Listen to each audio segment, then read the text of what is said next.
হে তরুণ যুবকেরা, হে আমার বন্ধুরা, শুনে রেখে দিন বাবা, জেনে রেখে দেন। এরই জন্য আমার আল্লাহ কোরআন মাজিদে বললেন, বাবা হে দুনিয়ার মানুষ শুনে রেখে দাও, আতিউল্লাহ, তোমরা আমি আল্লাহ আমার ইতাআত করো, আমার গোলামিটা করো, ওয়া আতিউর রাসূল, আমার রাসূলের গোলামি করো, আমার রাসূলের পায়রাবি করো, ওয়া উলিল আমরে মিনকুম, তোমাদের মধ্যে যারা আল্লাহর মাহবুব বান্দা, আল্লাহর ওলি বান্দা, যার মধ্যে ইলমে শরিয়াত আছে, যার মধ্যে ইলমে মারিফাত আছে, যার মধ্যে ইলমে হাকিকাত আছে, এই রকম যার মধ্যে ইলমে তাসাউফ আছে, হে তরুণ যুবকেরা, এই ওয়া উলিল আমরের ব্যাখ্যায় মোল্লা আলী কারি থেকে শুরু করে বড় বড় আল্লাহর আলেম বান্দা মুফাসসিরিনরা বলেছেন, বাবা যারা তাফসীর করেছেন তারা ব্যাখ্যা করে বলেছেন, ওয়া উলিল ইলমি ওয়াল ফিকহ, যার মধ্যে ইলম আছে এবং ফিকহ আছে, এই রকম মস্ত বড় বড় আল্লাহর আলেম বান্দাদের দুনিয়ার জমিনে তোমরা গোলামি মানে তাদের দেখানো পথে তোমরা চলো। হে তরুণ যুবকেরা, হে আমার বন্ধুরা, শুনে রেখে দিন বাবা, জেনে রেখে দেন। হে মুসলমান, আল্লাহর ইতাআত নিয়ে একটুখানি বলতে গেলে, আল্লাহর হুকুমের ইতাআত ভালো করে বুঝবেন, তবে ঈমানটাকে আগে ঠিক করে তারপরে তিনটে, যার মধ্যে ঈমান নাই সে যদি এই তিনটের একটাও অনুসরণ বা তিনটি অনুসরণ করে, তার ঈমান যদি না থাকে কোনো কাজে লাগবে না বাবা। এরই জন্য আমি বলি, রোল নাম্বার ফাঁকা, খাতা ভর্তি লেখা, মাস্টার খাতা দেখবে না, রোল নাম্বার ফাঁকা, খাতা ভর্তি লেখা, ওই খাতা পরীক্ষায় পাস করবে না। মোবাইলটা কিনেছেন, মোবাইলের বাবা সিম কার্ডটা যদি না লাগান, মোবাইলটা যদি বড় কিনে নিয়ে ঘুরে বেড়ান, ওই মোবাইলে হোয়াটসঅ্যাপ করা যাবে না, ফেসবুক চালানো যাবে না, অ্যাপ ডাউনলোড করা যাবে না, বন্ধুর সঙ্গে বন্ধুর যোগাযোগ হবে না।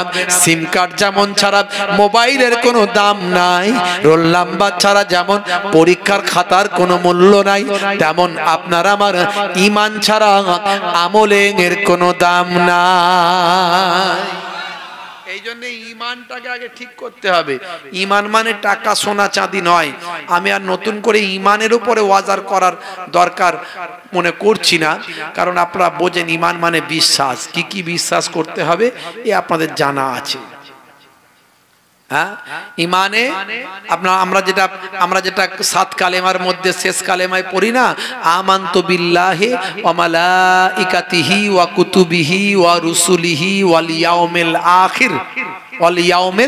আখির ওয়াল কদরি খাইরিহি ওয়া শাররিহি মিনাল্লাহি তাআলা ওয়াল বাসি বাদাল মাউত। এইটার মধ্যে সব দেওয়া আছে। আপনি ঈমান এনেছেন কার উপর? আল্লাহর উপর। ও মালাইকাতিহি, তার মালাইকা ফারিস্তাদের উপর। ও কুতুবিহি, তার কিতাব সমূহের উপর। যত কিতাব, কুতুব বলছেন, কিতাবের বহু বচন কুতুব, বুঝতে পারছেন? যত কিতাব, কিতাব কোনগুলো? মোট কিতাব হলো কতগুলো? আসমানি কিতাব কতগুলো? মোট 104 চারটে বড় কিতাব, আর বাকি 100 খানা সাহিফা, ছোট কিতাব, বুঝতে পারছেন? হে তরুণ যুবকেরা, আমি এর আগে বলেছি, কোম্পানি যখন কোন প্রোডাক্ট মার্কেটে লঞ্চ করে সঙ্গে একটা পুস্তিকা দেয়। এর আগে আমি বিষয়টাকে সুন্দর করে বোঝানোর চেষ্টা করেছি, উদাহরণটা দেওয়ার চেষ্টা করেছি। কোম্পানি যখন কোন প্রোডাক্ট মার্কেটে লঞ্চ করে সঙ্গে একটা পুস্তিকা দেয়, ওই পুস্তিকাতে লেখা থাকে ভাই প্রোডাক্টটা কেমন করে ব্যবহার করতে হয়, সেই প্রোডাক্টটা কেমন ভাবে ব্যবহার করবেন পুস্তিকাতে লেখাটা পাবেন। যেমন ফ্রিজ যদি কেনেন পুস্তিকার সঙ্গে পাবেন, এসি যদি কেনেন কেনেন পুস্তিকা সঙ্গে পাবেন, বড় মোবাইলটা কিনবেন সঙ্গে একটা পুস্তিকা পাবেন।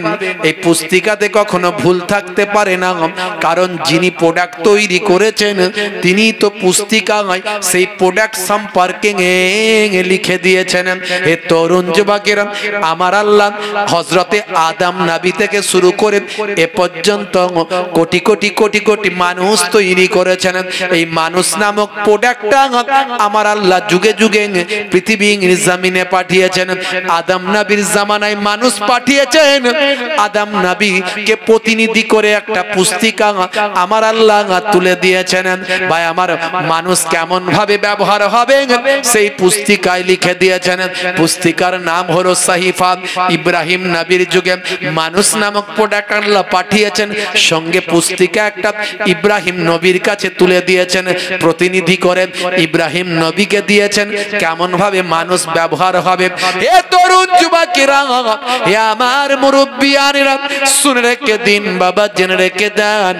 এইভাবে সমস্ত নবীদের জামানায় পুস্তিকা দিয়েছেন, সাহিফা, ছোট ছোট কিতাব দিতে দিতে দিতে দিতে হযরতে বাবা দাউদ নবীর কাছে আমার আল্লাহ পুস্তিকা দিলেন, হযরতে ভাই আমার ঈসা নবীর কাছে আমার আল্লাহ দিলেন, হযরতে মুসা নবীর কাছে আমার আল্লাহ দিলেন।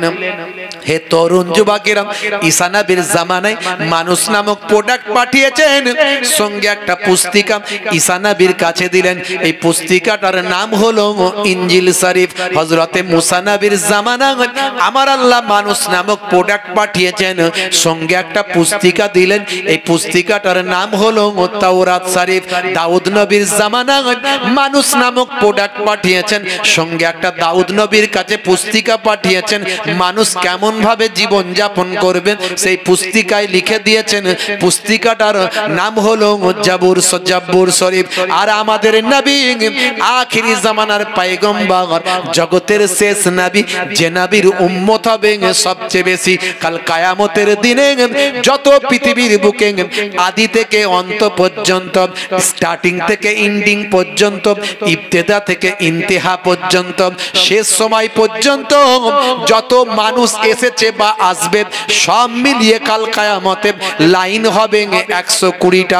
এই 120টা লাইনের মধ্যে আমার আপনার নবীর উম্মতের লাইন হবে 80 খানা।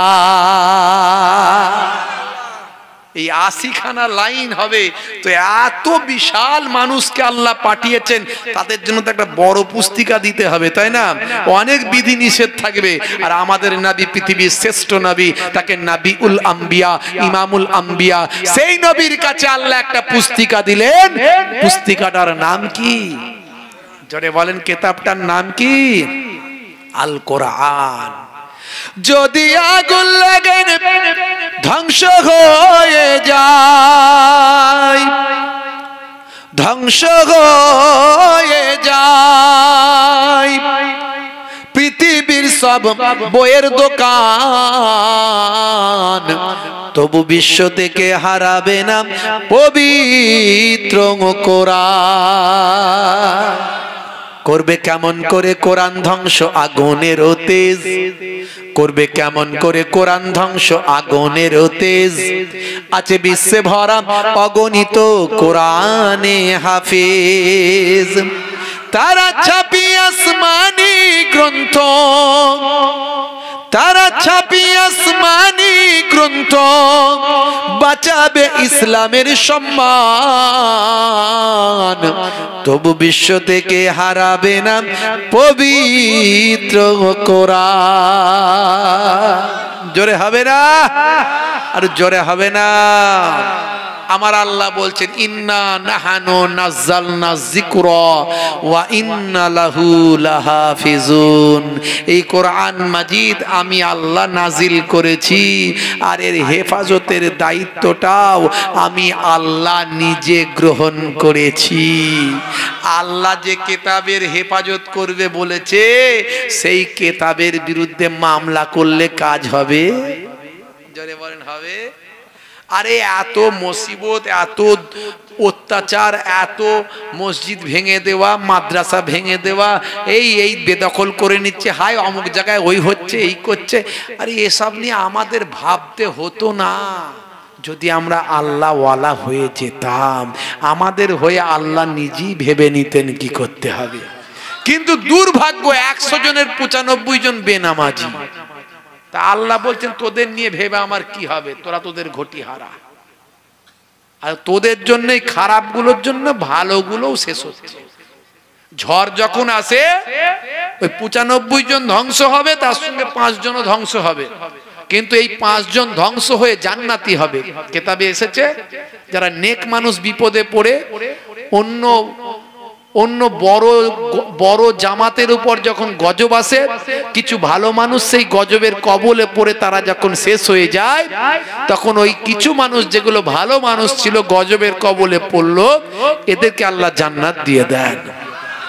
খারাপগুলোর উপর গজব, আর ভালোগুলো যেগুলো তাতে সেই গজবের মধ্যে পড়ে যায় তাদেরকে আল্লাহ স্পেশাল ভাবে আখিরাতের জন্য কামিয়াবি দান করে দেন। ভাইরা আমার, আমরা যদি ভালো হয়ে যেতাম আমাদের চিন্তা করতে হতো না, কিন্তু 100 জনের 95 জন বেনামাজি। হে তরুণ যুবকেরা, হে আমার বন্ধুরা, হে আমার মুরব্বিয়ানেরা, শুনে রেখে দিন বাবা, জেনে রেখে দিন বাবা। তাহলে সেই কিতাবগুলোর উপর আপনাকে, আসমানি কিতাবগুলো যেগুলো, সেগুলো বিশ্বাস করতে হবে, সেগুলোর উপর ঈমান, ঈমান মানে বিশ্বাস রাখতে হবে। ওয়া কুতুবিহি ওয়া রুসুলিহি, যত পয়গম্বর এসেছেন, নবীরা এসেছেন, সমস্ত নবীদের উপর ঈমান আনতে হবে, রাসূলদের উপর বিশ্বাস, নবীদের উপর বিশ্বাস রাখতে হবে। ওয়াল ইয়াউমিল আখির, কিয়ামতের দিনের উপর বিশ্বাস। হে তরুণ যুবকেরা, ওয়াল ইয়াউমিল আখির, এবং কিয়ামতের দিন যে হবে, বিচারের দিনটা হবে, একদিন না একদিন বিচার করা হবে, সেই দিনটা যে হবে এটা আপনাকে বিশ্বাস করতে হবে। ওয়াল কদরি খাইরিহি ওয়া শাররিহি মিনাল্লাহি তাআলা, ভাগ্যে ভালো মন্দ যা কিছু হয় সবই আল্লাহর পক্ষ থেকে হয়। ভাগ্যে ভালো মন্দ কোথা থেকে হয়? জোরে বলেন, come from Allah. Good and bad যাই বলেন না কেন, কাম ফ্রম আল্লাহ, সে আল্লাহর কাছ থেকে আসে। তাহলে এটা আমাদের বিশ্বাস করতে হবে। ওয়াল কদরি খাইরিহি ওয়া শাররিহি মিনাল্লাহি তাআলা, শেষে বলেছেন ওয়াল বাসে বাদাল মউত, মৃত্যুর পর আবার জীবিত হতে হবে। হে তরুণ যুবকেরা, আল্লাহ বলছেন বান্দারে, কাইফা তাকফুরুন, তোমরা কেমন করে কুফরি করো বিল্লাহি, আমি আল্লাহর সাথে, ওয়া কুনতুম আমওয়াতান, তোমরা ছিলে মৃত। এই পৃথিবীতে আসার আগে আমরা কোথায় ছিলাম বলুন দেখি? কেউ বলতে পারবো না? হ্যাঁ, শুক্রাণু আর ডিম্বাণুর মধ্যে দিয়ে আমাদের জন্ম, তাই তো নাকি বন্ধুরা আমার? শুক্রাণু যদি কাজ না করে, ডিম্বাণুতে কিছু কাজ হবে না। আবার ডিম্বাণু যদি কাজ না করে, শুক্রাণু কোনো কাজে লাগবে না। তাই ডাক্তারেরা এখন নতুন পদ্ধতি বের করেছে বন্ধুরা আমার, বাইরে যার শুক্রাণু কম, শুক্রাণু তৈরি করে নিচ্ছেন, নিয়ে ডিম্বাণুর সঙ্গে দিয়ে মায়ের মাতৃগর্ভে দিয়ে দিচ্ছেন। এইভাবে নতুন পদ্ধতিতে সন্তানের জন্ম হচ্ছে। আবার বিদেশে এমন একটা যন্ত্র আবিষ্কার হয়েছে, আর কিছু বছর পর মায়েদেরকে আর পেটে বাচ্চা নিয়ে ঘুরতে হবে না। বাপ মায়ের শুক্রাণু আর ডিম্বাণু নিয়ে সেই যন্ত্রের ভিতর দিয়ে দিলি, সেই যন্ত্রে অটোমেটিক সন্তান তৈরি হয়ে আস্তে আস্তে যন্ত্রের ভিতরই বড় হয়ে যাবে। আপনারা দেখবেন ভিডিও ফুটেজ আছে বাবা, আখিরি জামানা কত কি আসবে ভাই আমার। দেখতে দেখতে দেখতে দেখতে মানুষ সব কিছু পেরে যাবে, কেবলমাত্র 5টা জিনিস আল্লাহ বলেছেন মানুষ সেটা পারবে না। কিয়ামত কবে হবে কেউ জানে না। ইন্নাল্লাহা ইনদাহু ইলমুস সাআত ওয়া ইউনাজ্জিলুল গায়সা, আকাশ থেকে কবে পানি বর্ষণ হবে কেউ জানে না। আজকে সকালে যা ওয়েদারটা ছিল আপনাদের এখানে কিরম ছিল জানি না, মনে হচ্ছে রাতের বেলা যা হবে না আজকে। তো আল্লাহ কোন দিকের মেঘ কোন দিকে ঠেলে দেবে। আগেকার যুগে আবহাওয়া দপ্তররা কি বলতো, আগে আলিপুর আবহাওয়া দপ্তর কি বলতো, আজকে পানি হবে, আগামী বৃহস্পতিবার আবহাওয়া দেখে বলে দিচ্ছে বৃহস্পতিবার কলকাতা সহ দক্ষিণবঙ্গে প্রচন্ড পরিমাণে ঝড় বৃষ্টির আভাস, ঝড় বৃষ্টি হবে। আর এখন দেখছে কোন দিকের মেঘ কোন দিকে আল্লাহ ঠেলে দিচ্ছে। হবে বলেছিল কিন্তু হলুনি, বেরিয়ে গেল। দেখছে মিথ্যাবাদী হয়ে যাচ্ছি তাই বলে দিচ্ছে, এখন বলছে হতে পারে। আল্লাহ বলছেন কবে পানি দেব, কখন পানি দেব কেউ জানে না। এই মনে হলো পানি হবে, আল্লাহ এমন একটা হাওয়া দিল, মেঘ উড়ে চলে গেল অন্য জায়গায়, পানি আর হলো না। আর একটা আল্লাহ বলছেন মাতৃগর্ভে একটা পিরিয়ড আছে, সময় আছে, যে সময় আল্ট্রাসাউন্ডেও ধরা পড়ে না যে মায়ের পেটে কি সন্তান আছে, ছেলে না মেয়ে। এমন একটা পিরিয়ড আছে, সময় আছে, সেই সময়ের আগে ডাক্তাররাও জানে না এটা মেয়ে না ছেলে। আল্লাহ বলছেন আমি জানি।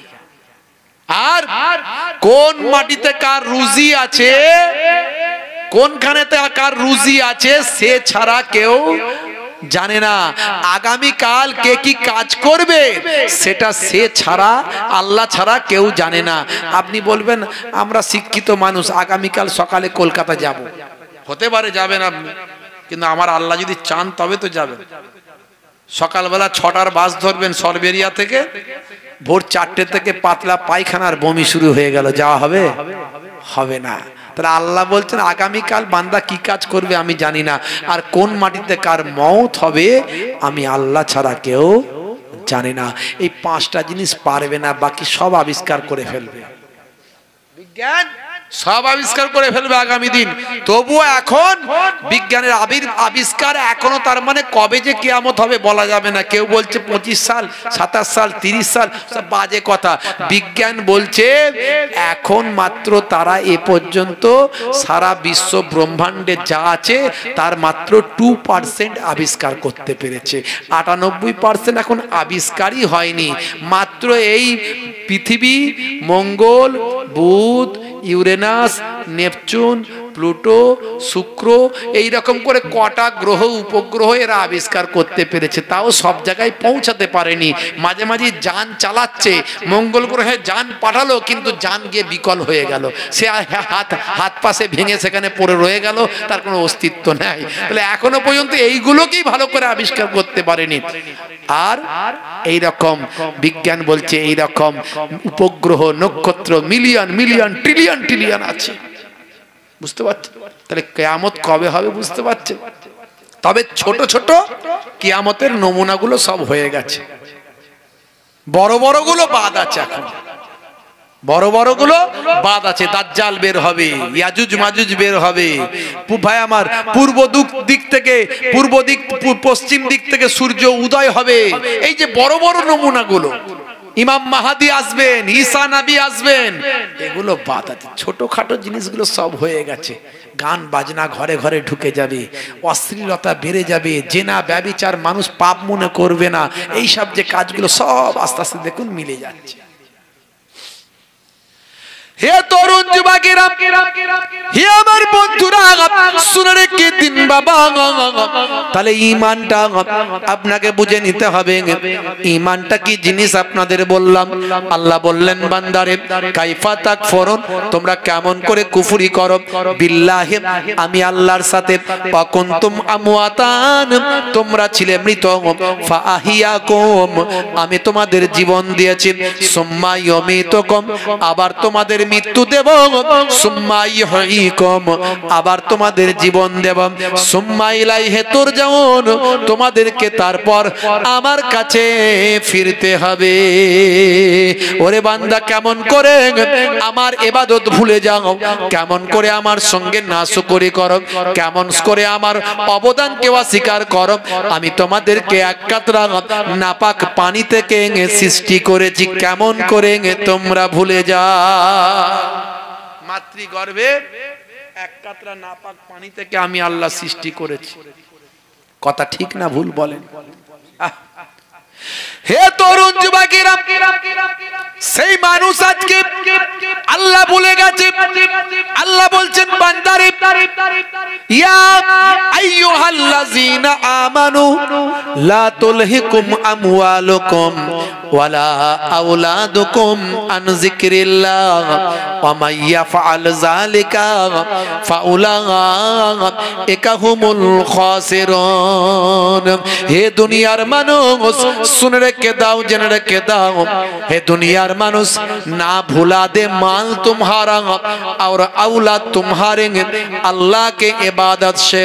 ए दुनियार मानुष जानो তোমরা তোমাদের বিবি বাচ্চা আল আওলাদ সন্তান সন্ততি পে কাজ কারবার পে মাল মাতা পে জানো তোমরা তোমাদের এই মাল সম্পদ গুলো পে জানো তোমরা আল্লাহকে ভুলে না যাও। না ভুলা দে মাল तुम्हारा और औलाद तुम्हारे, তোমাদের সম্পদ তোমাদের মাল মাতা তোমাদের সন্তান সন্ততি পেয়ে জানো তোমরা আল্লাহর ইবাদত না ভুলে যাও। তোমার বুকে রাখো আল্লাহরই ভয়, আসবে না কোনো দিন কোনো পরাজয়, আসবে না কোনো দিন কোনো পরাজয়। আল্লাহকে ভয় করতে হবে। আল্লাহকে ভয় করলে আমরা দেখবেন অন্যায় কাজ করতে পারবো না। এই জন্য আল্লাহ বহু জায়গাতে বলেছেন